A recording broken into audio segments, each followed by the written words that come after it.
Chapter 19 of the book of Numbers begins with death. And it doesn't end there. Death is ever present throughout tomorrow morning's reading. Chapter 19 begins with the red heifer mystery. The mystery of how our ancient Israelite ancestors imagined they could be purified from contact with death. That somehow being in close proximity to death made a shift so profound that some ritual was required to change your status. You would come into contact with death, and so that was something that adhered to you.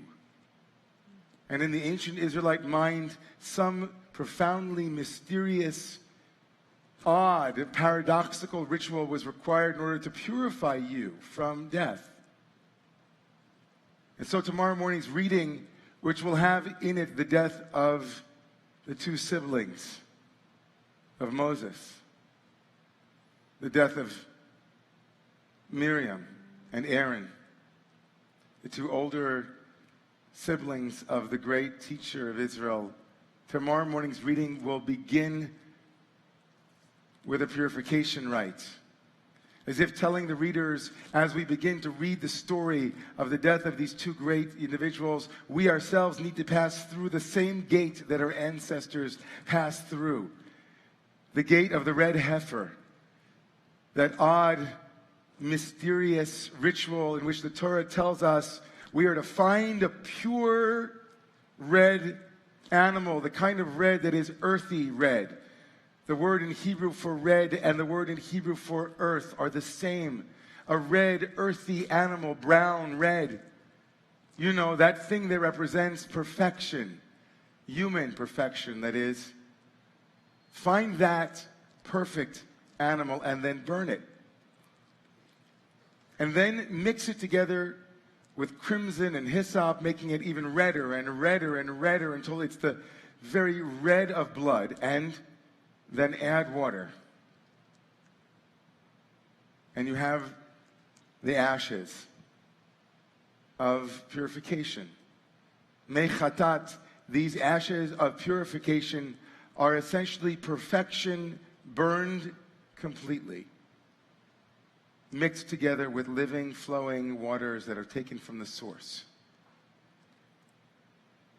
If ever there was a Jewish example of one of the Buddha's deepest truths, the impermanence of life, that no matter how we'd like to grab it and hold it, life is defined as that which moves, that which changes, that was dynamic, that is flowing, that is living. Things change. And one of those changes, of course, is death. And so the Torah begins tomorrow morning with chapter 19. And then at the end of chapter 19, at the very beginning of chapter 20, the Torah will tell us, after this brief interruption, to give you insight into what it is that is necessary to move on, as if you can move on, but to be purified from contact with mace, with death. The children of Israel arrive. Vatamat sham Miriam, vatikaver sham. Out of nowhere, without any warning, without any build-up, without any notice, Moses isn't called on the phone to let him, to be known that your sister is sick, come quickly. No. Miriam dies. Miriam dies. Vatamat sham Miriam. And usually in the Torah, at this moment, we would expect someone to cry. Usually at this moment of Torah, we would expect somebody to eulogize. We would expect the people of Israel, they've already cried for Jacob when he died. They cried, right? They cried when Joseph dies. But the Torah tells us very cryptically, Vatamat sham Miriam, and Miriam died. Vatikaver sham, and she was buried there. And now, without missing a beat, V'lo haya mayim laida, and now there's no water for the people of the community. Vayikalu al Moshe ve'al Aaron, and they gather around Moses and Aaron, And everybody here knows what happens next, right? Where's the water? Fetching. And you can imagine Moses, whose name means the one who was pulled from the water. The one who had a sister who watched for him when he was in danger and stood vigil. Vatitatzav achoto mirachok ledaya maya esolo. Miriam, who stands at a distance to make sure her little brother is okay, making sure that the waters of the Nile that usually meant death were not death waters for her brother, they were living waters for him. Moses doesn't have a moment to grieve. Maybe Moses doesn't want to grieve. Maybe Moses, like his sister before him, as she watched him, making sure not to let go, not to allow Moses to leave her sight. Maybe Miriam, who held on to Moses, now Moses returns the favor and says, Miriam, I won't let you go. But no tears. No water is shed from Moses' eyes. We move on into the next story with the Israelites. Parched for thirst, they complain and say, Velu gavanu bigva achenu lifnei Adonai. Would that we had died with our brothers. That word can only hit the ears of Moses with pain. You want to die with your brothers? My sister just died. You sure? Can you imagine what Moses is feeling? The disconnect between his own inner experience and the experience of those outside of him. He's in the world of, I just lost my sister. And they're in the world of, show up. Your job is to be Moses. We're thirsty. It's really sad that Miriam died. Sorry, but life goes on. Moses arrives. He throws himself at the tent of meeting, throws himself down. And now the most odd moment in this story of the death of Miriam and its aftermath. God says to Moses, okay, the people complained for water. Here's what you need to do. Take your staff. Kach et hamateh, take your staff, gather the people around, you and Aaron. The text will tell us, of course, your brother, your sibling, meaning the one you still have left. V'dibartem el hasela, speak to the rock. And then the rock will give you its waters. And you will bring forth water from the rock. And give drink for all of those in the kehillah, in the community. And verse 9, a full verse now is dedicated to telling us that Moses took the very rod, the staff that God has told him to take. But why is Moses taking the staff? And why has God asked Moses to take the staff?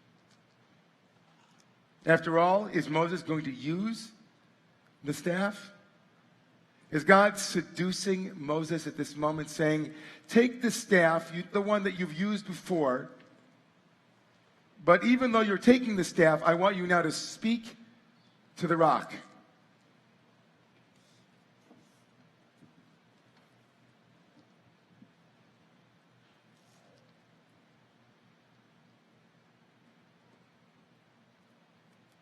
Moses has now been living for a long time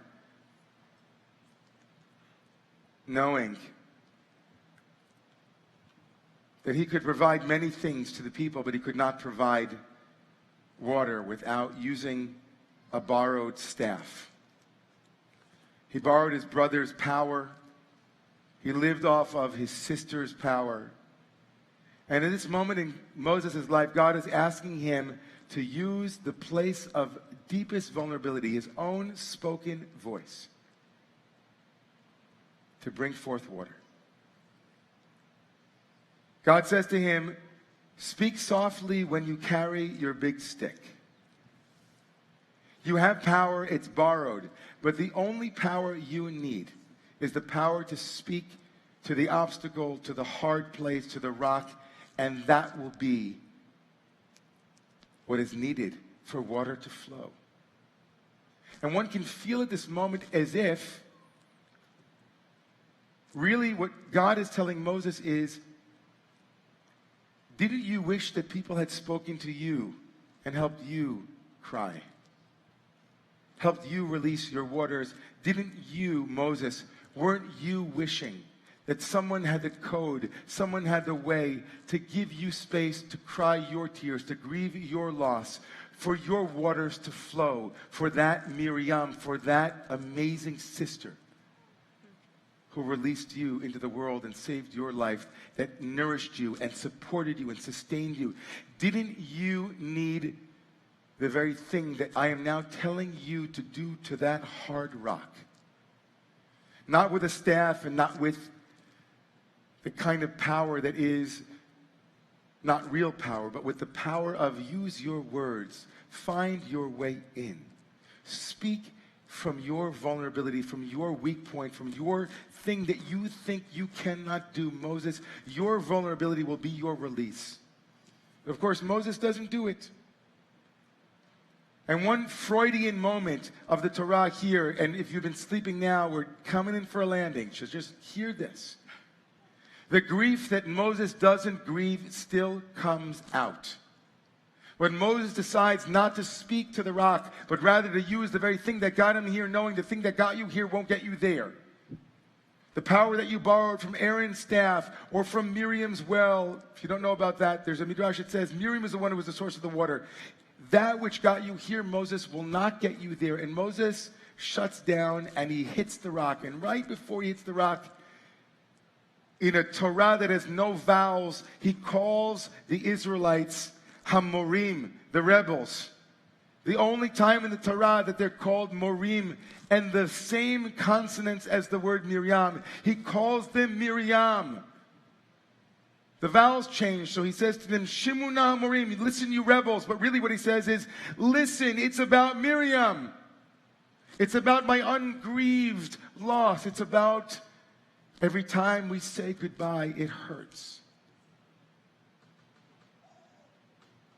We sit on reservoirs of grief.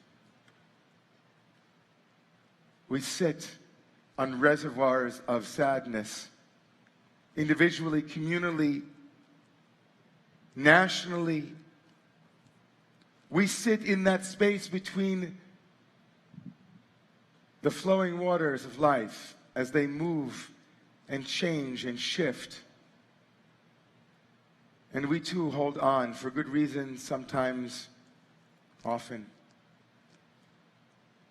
But the Torah tells us here, V'dibartem el hasela. How might you speak kindly to the one that says, my sister, my brother, my father, my mother, my loved one, my lost youth, my parents, a world that I no longer see, a pain that I have not yet addressed. From this rock, you, Moses, can bring forth flowing waters that might heal you. This blessing is a blessing that I offer tonight to this community and to others. A community that has seen much sadness in the last couple of weeks. And the individuals in this community and beyond it who have known unspeakable loss still. Speak softly to the rock. Don't hit it. Use words of kindness, use words of vulnerability, of a place that is soft and tender. Don't rush past Miriam, past the one who provided sustenance and nourishment. May the source of healing give us healing tonight. In the name of our mother Miriam. Amen. Amen. Please rise.